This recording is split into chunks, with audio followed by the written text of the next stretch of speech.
وذكر فإن الذكرى تنفع المؤمنين.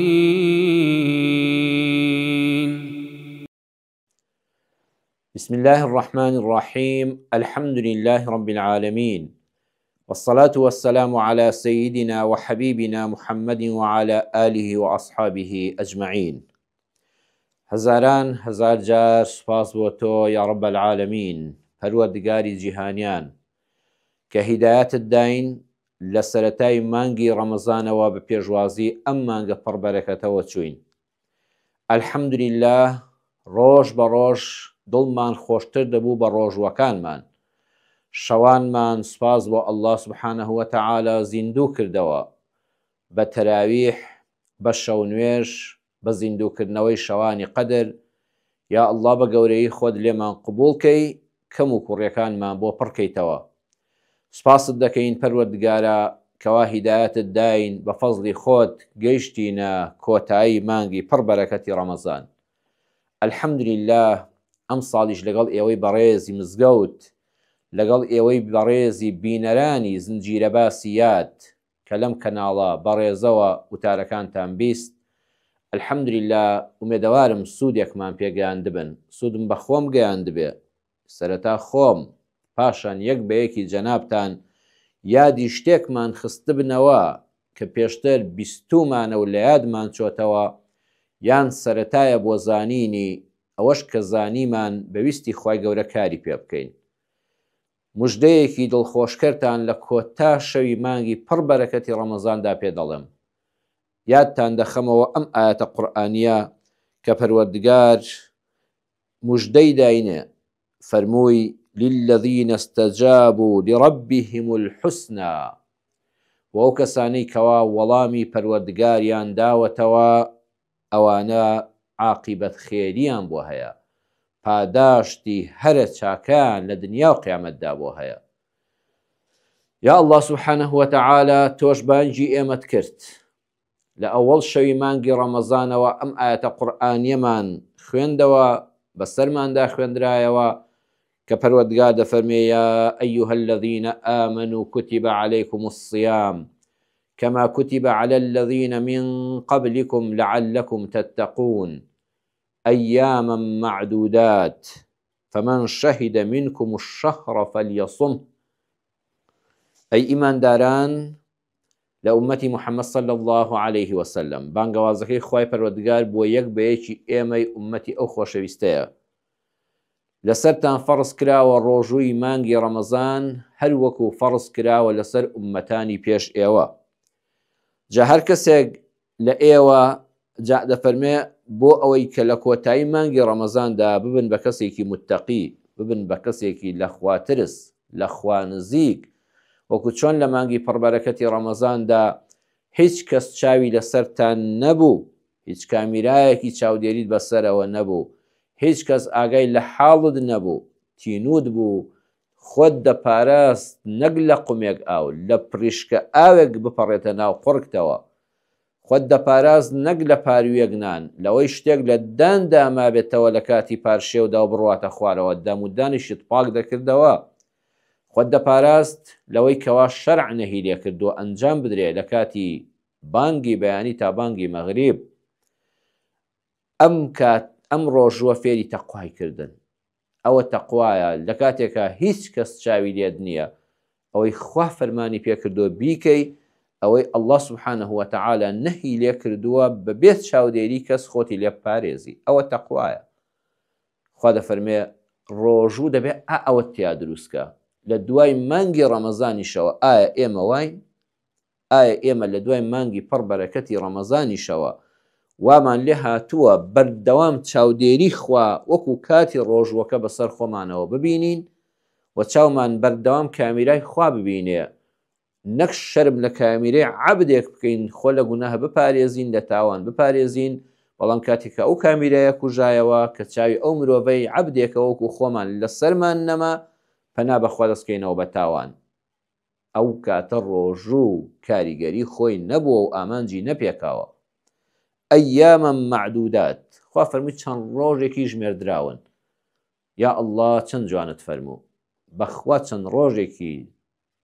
ژمێردراو بوون هەر نەمانزانی فریان نەکەوتین بیان ژمێرین زۆر جار لە یادمان دەچوو چەندی ڕەمەزانە ئەوەندە زوو بەسەر چوو ئەوەندە زوو کاتەکەی کۆتایی پێهات دەی بڕواتان هەبێ بەڕێزان ڕۆژگاری ژیانیش ئاوا تەواو دەبێت ئەم ساڵ و زەمەنەی تەمەنمان وەختێ بە خۆمان دەزانین چاو لێ هەر ئاوات کرگەشتی نیوەی ڕەمەزان وەختێ شۆڕ بوویتەوە چوویتە شەوانی قەدر هەر ئەوە فریا کەوتی کەلوپەلێکی جەژن فریاخی بەخوا فریا ناخۆم دەڵێ واللهی تەمەنیش ئاوایە وەختی ئەزانی گەنجەتی زوو گەیشتە ناوەڕاست بەرەو پیری لێژ بوویتەوە فریای ئەوە ناکەوی وەسیەتێک بنووسی فریای ئەوە ناکەوی خۆت کۆکەیتەوانێ مەلەکولمەوت حازرە و دەفتەرەکەی پێ و ناوەکەی تۆ سەرەتاتەوە ڕوحەکەت لێوەردەگرێتەوە دنیات کۆتایی پێهات و بەرهەمی ئەم چەند ساڵی دنیا قیامەتی نەبراوەیە بۆیە بە ئاگامان لە خۆمان بێ ئەو کۆتایی پێهاتنی ڕەمەزانە بیرمان بخاتەوە تەمەنی ئێمەش بەخوا ئەوە کۆتایی پێدێ خۆش بە حاڵی ئەوەی چۆن ڕەمەزانەکەی بەسەرکەوتوی گرت ئاوا تەمەنەکەشی بەگشتی لە خێردا بەکاردێنێ فمن شهد منكم الشهر فليصم خوا فەرمووی هەر کەسێک لە ئێوە گەیشتە مانگی ڕەمەزان و عوزری نەبوو نەخۆش نەبوو سەفەری نەبوو بابەتێکی تایبەتی نەبوو کە شەرع ڕێگەی پێدا بێ بە ڕۆژوو نەبێ فەلیەصم با بە ڕۆژوو بێ ئێمە وەڵامی ئەو ئاەتەی خواماندایەوە وتمان خوایە ئەلحەمدوللیلا سوپاس بۆ خوا کە نەخۆش نین کە سەفەرێکی کتۆپڕی پێویستمان نەهاتۆتە پێش کە ناڕەحەتمان کا و ماندوومان کا و نەتوانین سەفەر بکەین ئەلحەمدوللیلا لە بارودۆخێکی ئەمن و ئەمانی وڵاتەکە و کوردستانەکەدا سوپاس بۆ ئەڵڵا ڕەمەزانەکەمان گرت خوایە ئێمە وەڵامی تۆماندایەوە ئەوە بە ڕۆژوو بووین جا خوش مژدەمان دەداتێ للذین استجابوا لربهم الحسنى سوڕەتی الرعد ئاەتی 18 دەفەرمێ بۆ ئەو کەسانی وەڵامی ئەڵڵایاندایەوە وەڵامی پەروەردگاری خۆیاندایەوە خۆی گەورە بەنگمان دەکا ئێمەش وەڵاممان داوەتەوە وەڵامی خوامان بە دووشت دەبێدابێتەوە تەواوی ژیانت وەڵامی خوای پەروەردگار بە دووشت دەدەیەوە یەکەمیان بیل ئیمان بە ئیمان هێنان بەخوا خوا دەفەرمێ ئیمانم پێبێنن کە من ئەزەلیم و ئەبەدیم کە تاکم تەنیام بێ شەریکم هەر خۆم شایەنی پەرستنم لا ئیلەهە ئیلا الله هیچ شتێک هیچ مەعبودێک هیچ پەرستراوێک نییە کە شایەنی پەرستن بێ تەنها ئەڵڵا نەبێ ئاوا ئیمانم پێبێنن ئیمان بە پێغەمبەرەکانم بێنن ئیمان بە هەموو کتێبە ئاسمانیەکان بێنن کە کۆتا پێغەمبەر محەممەدە صلی الله عليه وسلم کۆتا کتێبی ئاسمانی کە کتێبی بتری بە دوودانایە و پێداویستی مرۆڤایەتی هەمووی تێدایە تا قیامەت پێویستی بە شتێکی تازە نییە ئەویش قورئانەکەیەتی قورئانی پڕ بەرەکەت و بەخششە هەروەها وەڵامدانەوەی خوای پەروەردگار بە تاعەت عیبادەتەکان لە نوێش ڕۆژ و زەکات حەج ئەو بابەتانی کە عیبادەتن لە پابەندبوون بە شەریعەتەکەیەوە وڵامدانەوەی خوای پەروەردگار ئەوەیە کە دەفەرمێ شەریعەتێکم بۆ ناردووی منهەج و ڕێبازێکم بۆ ناردووی شیرعەتەن و منهاجە ثم جعلناك على شەریعەت ئێمە تۆمان دامەزراندووە لەسەر شەریعەتێک ئەم شەریعەتی خوای پەروەردگار هەڵقڵاو لە قورئان و سوننەی صەحیحی پێغەمبەرەوە صلی الله عليه وسلم واجبە تۆ پابەند بی پێوەی کاتی کێشەیەک لەگەڵ کەسێکا دەبێ لە هەر بوارێکا بێ ئەگەر گەڕایتەوە خزمەت شەریعەتەکەی خوای پەروەردگار وتت بە شەرع ڕازیم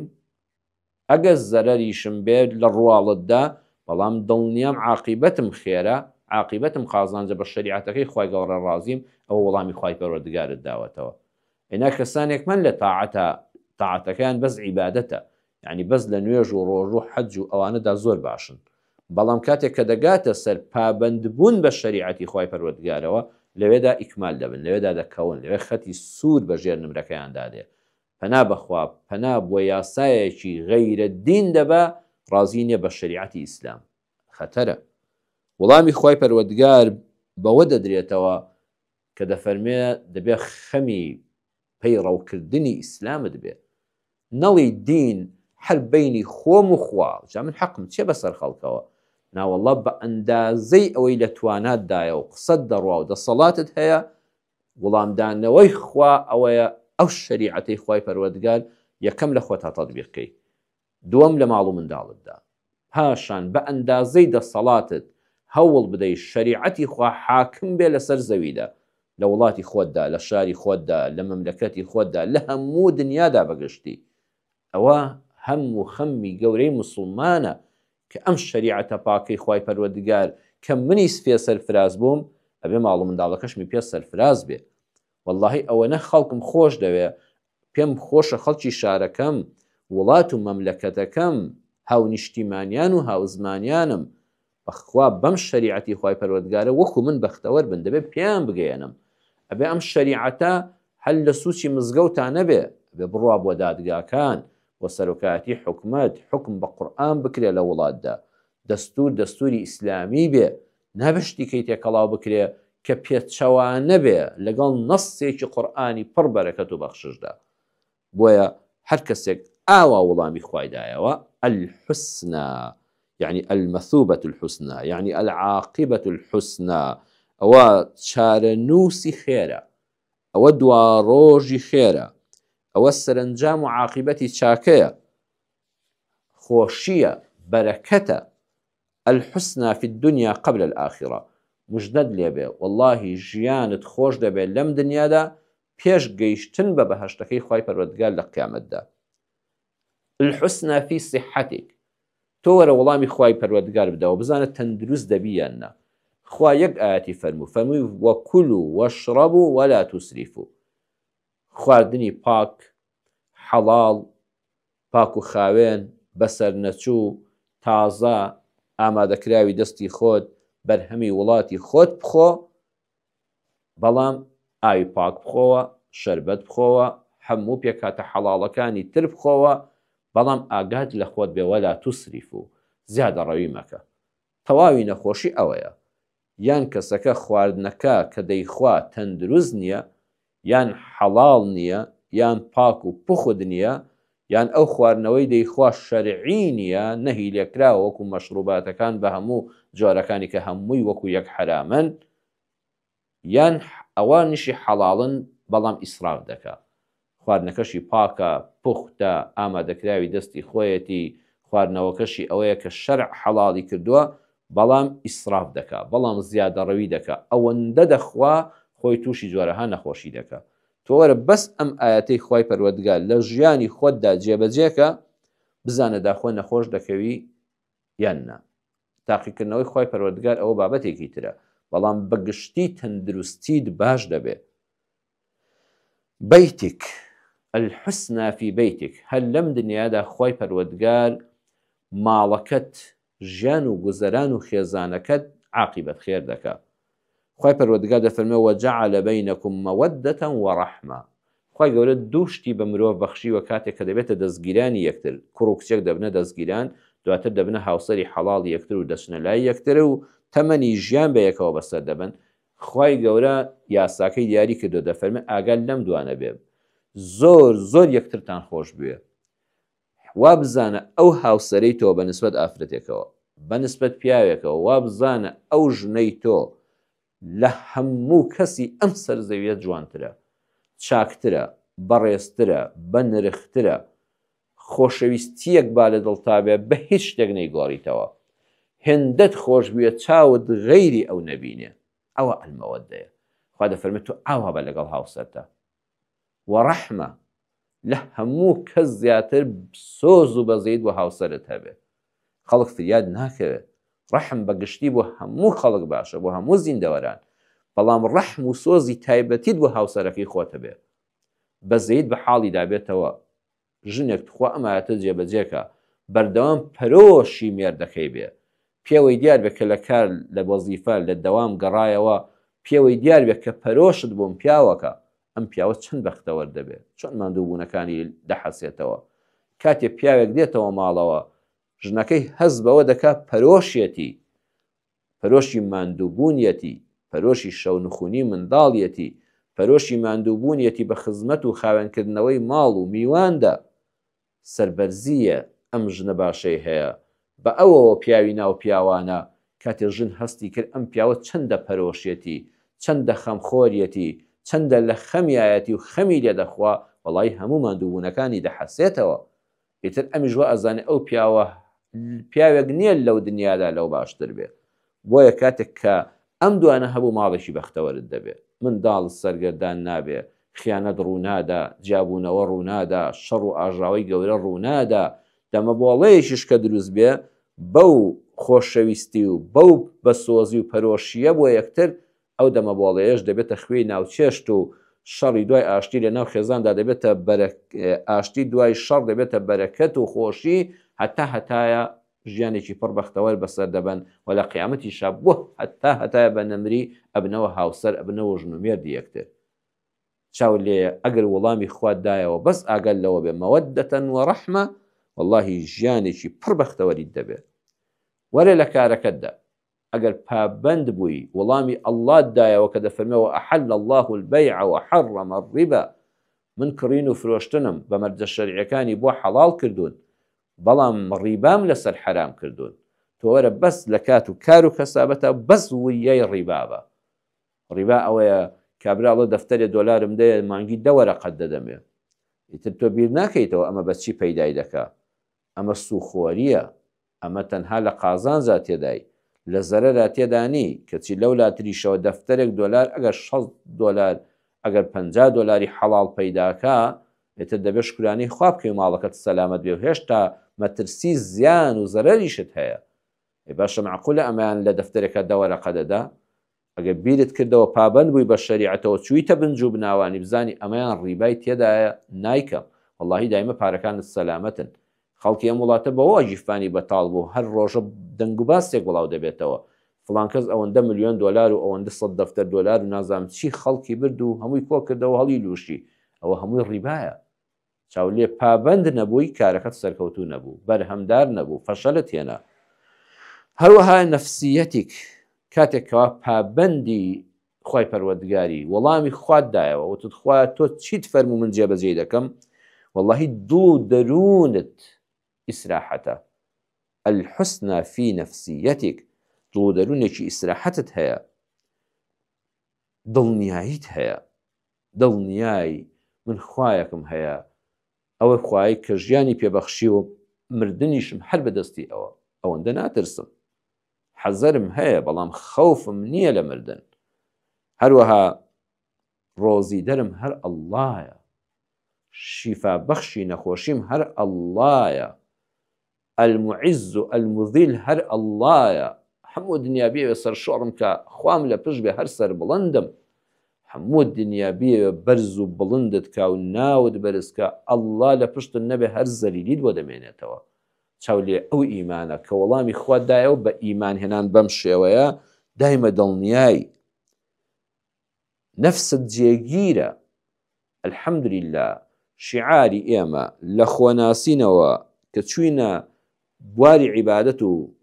چاومان کردوێتەوە لە مزگەوت تا خۆمان بینیوەتەوە تا لە خفنەکەمان دەپێچن و نوێژی مردومان لەسەر دەکەن و دەمانخەنە قەبرەکەەوە یەکشدا.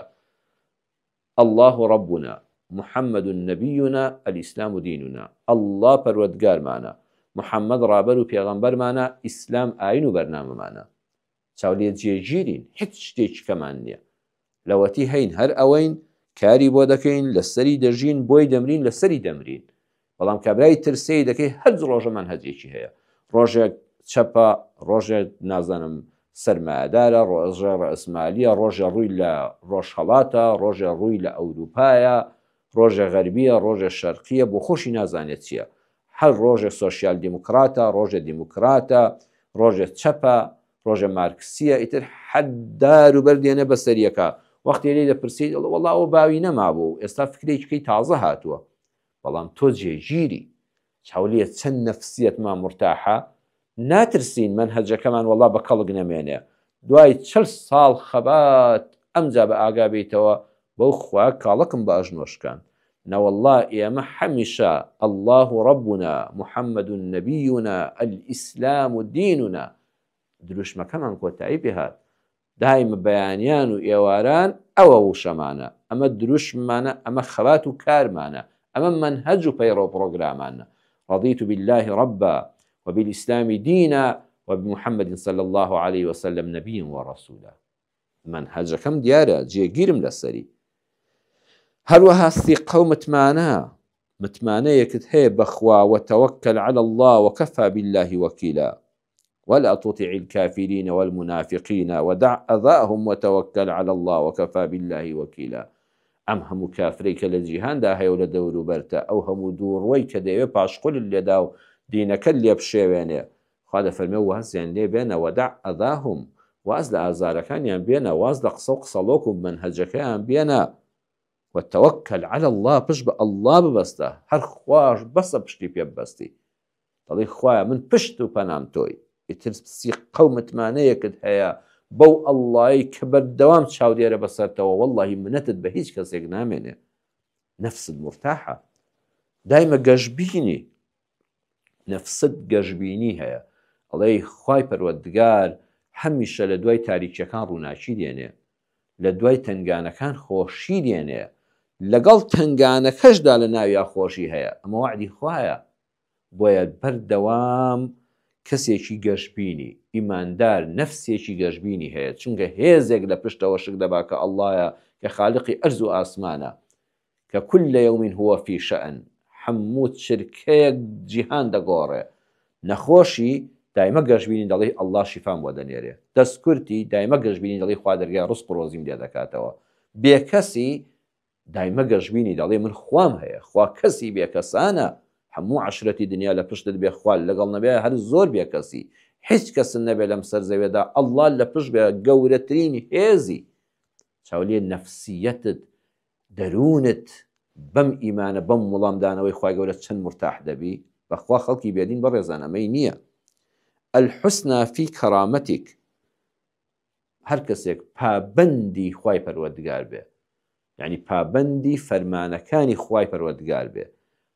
وەڵامی ئەڵڵای دابێتەوە خوا دەفەرمێ ئەمە بکە بڵێ ئەڵڵا گیان بەسەر چاو خوا دەفەرمێ ئەمە مەکە بڵێ یا ئەڵڵا ئەمرت لەسەر چاوانە بە دڵ و بە گیان جێبەجێ دەکەم ئەوەی قەدەغەت کردووە نزیکی نابمەوە هەر بەو ڕێگایشدا ناڕۆم خوایە کە تۆ فەرمود مەیکە واللهی کەرامەتت پارێزراوە کەسایەتیت پارێزراوە شەخسیەتت پارێزراوە حرمەتت پارێزراوە کەسایەتی ناشچێ بێ حرمەت نابی کەس ناتوانێت پەنجەت بۆ ڕاکێشێ ئەوەی بە ویژدان بێ پەنجەت بۆ ڕادەکێشێڵە بەڕاستی فڵان کەس بەڕێزە بەڕاستی خاوەن کەسایەتیە بەڕاستی خاوەن شەخسیەتە بەڕاستی کەسێکی پاک و پوختە ئەوەش کە ویژدانی نییە بێویژدان و زمان پیس و دەروون نەخۆش ئەوە هەلەی گەڕێ ئەوە ڕخنیان لە خوش هەیە نەعوذ بالله ڕخنیان لە پێغەمبەرانی خوا و پێغەمبەری خاتەمیش محەممەد صلی الله عليه وسلم هەیە بێویژدان ئەوە قسەم لەگەڵ ئەوە نییە ئەوەی بەویژدان بێت تۆی لەلا بەڕێزە چونکە تۆ پابند بووی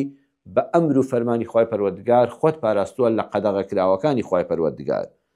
کاتێک خوا دەفەرمێ وەلا تەقرەبوا الزینا تۆوتت خوا بەسەر چاوان یا ئەڵڵا ئەمری تۆ لەسەر سرم من نەکرد زینا ناکەم نزیکی زیناش نابمەوە چەند جوانە چەند بە شەخسیەتە ئەو کوڕەی ئەو کچەی کە بەرامبەر نامەحرەم چاو هەڵ نابڕێ و چاو نابڕێتە چاوی نەگەوەی ئاوا چاوی خۆی گر پێ خۆ بە عەمود کێشێ لە ڕێگادا ناچاویشی دەبینێ و خەڵکیش دەبینێ و دەشتێتە شوێنی کار و بە ئەندازەی پێویست ئافرەت بێیان پیا و بێ تەماشای خەڵکیش دەکا بەڵام چاوبڕکێ ناکا بەڵام ڕوانینی حرام ناکا بەڵام چاو لە ناموسی خەڵک وەرناکاتەوە واللهی ئەو کشانە کە خەڵک ئاوادایان بینێ 100 کورت تەمەنا دەکا ئەوە هاوسەری بێت چونکە بە شەرمە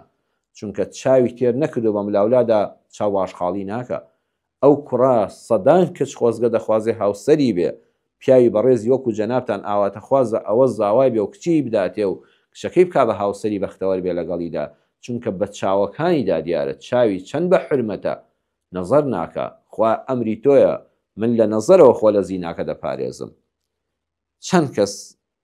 کە تەوقە لەگەڵ ئافرەتێکا ناکە ئای سەربەرزن ئەوانەی ئەها فڵان کەس بەس سوێندم پێ دەخورێ لە خێزانی حەڵاڵی خۆم زیاتر لە دایک و خوشکی خۆم و پوری خۆم و ئەوانەی کە شەریعەت حەڵاڵی کردوون کە تەوقەیان لەگەڵ پێ و دەستت بەردەستیان کەوێ وەڵڵی غەیری ئەوە دەستم بە نامەحرەمێک لەم سەر زەویە نەکەوتووە ئەزانی تۆ لەلات چەند گەورە دەبێ شاهیدێکی خێرە ڕۆژە تەوقەیەکی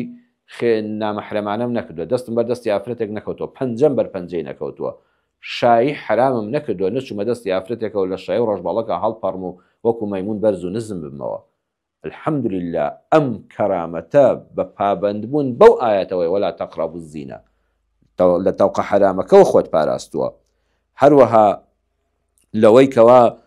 چاو ببڕێ ناموسی خەڵک لە تەلەفۆنێکی ناشەرعیەوە کە خوا دەفەرمێ وەلا تەقرەبو الزینە، خۆ دەپارێزی لە ڕێی تۆڕی کۆمەڵایەتیەوە، لە ڕێی تەلەفۆنەکەتەوە، لە ڕێی مۆبایلەکەتەوە تەلەفۆنێک بکەی کە لە ڕوود نادوایی گوێی لێ بگری و پێی تەریق بێوەگە دەنگەکەت بڵاو ببێتەوە. چاولێ ئەگە